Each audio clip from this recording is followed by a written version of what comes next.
Yeah. Do you see the ties? I don't want either party to die. You know, Right. as critical as I am of the Israeli government, you know, I don't want any innocent Israelis to die, but their government is setting them up poorly by not giving them their own state. They're going to continue to get resistance and terrorist attacks until they give them their own state, man, and they got to do it. And, you know, it's a travesty when either party dies. Yeah, absolutely. Do you see the tides turning against Israel?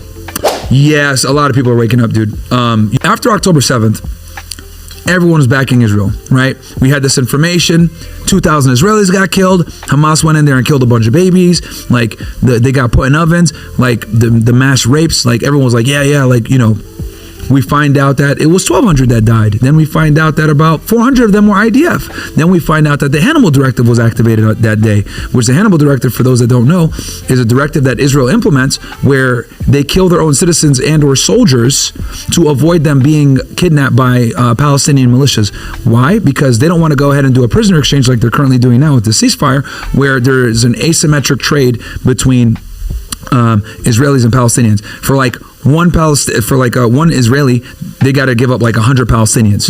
So this is a diplomatic and, you know, geopolitical nightmare for the Israeli government, and they don't want to deal with it. So the Hannibal Directive became a thing that it would kind of save them headaches later on when it comes to hostage negotiations. And roughly 2 to 3 weeks ago, they just finally admitted this. Yoav Gallant, the defense minister, basically the equivalent of our Pete Hegseth, the Secretary of Defense, he admitted that the Hannibal Directive was activated on that day. Wow. So let's do the math. It went from 2,000 to 1,200.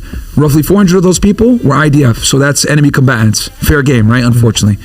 Then we're down to 800.